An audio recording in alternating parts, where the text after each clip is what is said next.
This is LifeEcho. I'm going to give you a little demonstration. What's really amazing about it and what makes it different from other note-taking applications, you don't have to really open anything up other than your browser window. I start out, I hit enter. That's simple. Take out the garbage. I hit enter, and bam, there it is, right on my screen, and it goes into a rotation. Enter again. I add my next echo. Read the power of now. Now, another thing we can do here is we can add a tag. So I'm going to put book. Then hit enter, and that goes in the rotation. Now this will rotate for the rest of the day, and it's kind of in your face. I don't have to go searching for anything. I don't have to open up an app. I don't have to search. It's just right here. And I designed it to be beautiful because to me, as a former graphic designer, I want it to be a beautiful environment. So this is one example. I've built an entire, there's a particle engine, and it has some plasma gradients that animate around, and this is all randomized, so I can randomize all these settings. You have full control of those settings as well, but if you just want to be creative and randomize them, you hit Alt-Z. It's a lot of fun. It's kind of like a screensaver too. There are different shapes for those particles that you can change. It even has a particle editor that you can use to make your own shapes.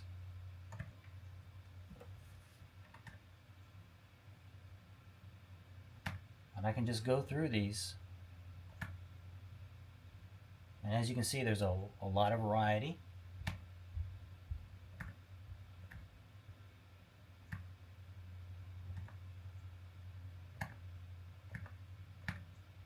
There we go. This is a pretty one. I like that. The interface is rather simple. There are hotkeys for each of these things. So if I hit S, that opens up the total number of echoes that I've created. This is the echo stream. It tells me how many I've created for today, and then how many I've marked as favorites. It also has a clock, so if I hit Control-C, it exposes a clock up there. I hit /, I can get to the settings menu. That toggles it on and off. And if you don't want to remember those hotkeys, you can always click on the burger menu up here. Here you can add an echo entry. You can search echoes, so it has a little bit of a search feature. You can manage your entries. I can reorder the entries and control what order they display on that echo stream. You can export your data. All the data is saved on your local browser, and I kept it simple like that, so you have control over your data. It's not stored out in the cloud anywhere, so you're also responsible for backing it up, at least in this version. So you can export your data, give it a name, it saves it as a JSON file that can be loaded again. You can append an existing echo stream data file. You can save any themes that you create and share them with our community on Discord. I can reset the data and reset the settings as well. We can control the color of the text with a color picker. Very simple. The opacity, the font size, whether the text is centered or aligned left or right. You can tag all your echoes, so I can filter it. I can include certain tags or exclude certain tags. Now each echo has its own settings as well. So let's say I create a new one and say, remember to call John. And let's say I want to emphasize John. I can put brackets around John, and that will animate it and make that word larger. To edit an echo that you see at the moment, you hit Shift Enter. And then we can bold text as well. So this is an example.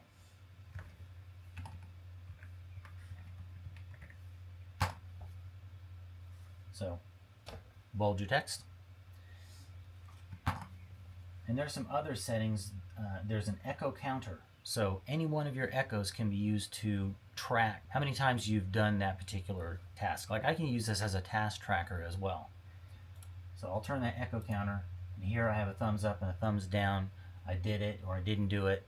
It just kind of keeps count and helps you track that particular echo. You can pin an entry.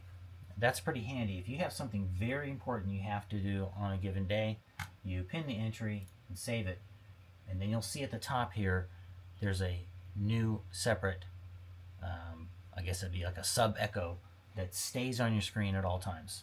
As soon as you set another echo to pin to the top, it'll reset this one and make that one the new pinned entry. And then this most important part is the advanced overrides. This allows you to control font size, opacity, vertical offset, display duration, and you can even load an image in the background of your echo. So you could turn it into a slideshow if you wanted. A lot of potential there. You can turn on a drop shadow, control the amount of strength of that drop shadow, and finally a glow effect can be used. So there are a lot of options per echo. If you click Shift /, it'll bring up a menu showing you all the keyboard controls, left and right, which allows you to navigate through your echoes. And if you want to make the text larger, you can hold down Shift, left and right to control the size of that echo text.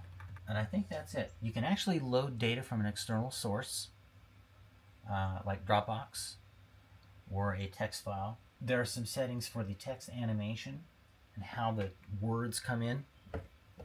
Right now they animate word by word. You can turn that off.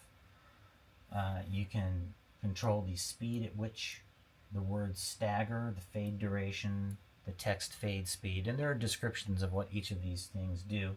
There are a lot of settings for the background colors and the particle effects. And each one of those sections can be randomized. So for example, let's say I want to keep these diamond looking particles. I like those, and I don't want to change their color, but I want to change just the theme in general. I can hit randomize. And as you can see there, it just kind of randomizes the colors. There are also color palette categories like pastels. So I click randomize on pastels, we get lighter color schemes, jewel, which are more intense colors, earthly, which are earth tones, greens, browns, oranges, and then neon, which is even more extreme. And these can all be adjusted as well, the amount of softness of those colors, the overall contrast, the animation speed. This animation speed controls this plasma colors. They're actually moving around in the background. And then we can turn vignette on, which kind of darkens all around the outside of the design. Some of these particle effects do take up a lot of system resources. So I built in a computer speed option. So we can turn it to none, which disables pretty much everything. Low, medium, and high. If you have a gaming machine, definitely recommend high. I'm not going to go through all of these settings, but there's sparkle setting. To give you an example of what that looks like. Now you have some sparkles going on. And particle opacity.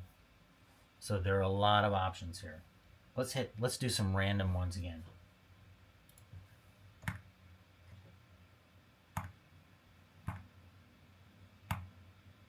It comes with quite a few shapes built in, and I'm adding more all the time. And I have a large library of these themes saved. But just to give you an example of some of the random designs that it can generate. I have 3 cats, so I have a cat shape. One must have cat particles.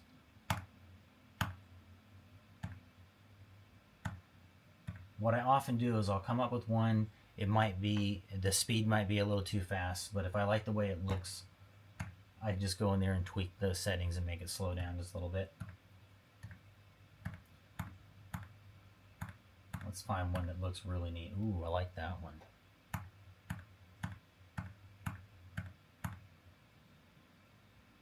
Oh, there, that's nice. So let's slow this one down, for example.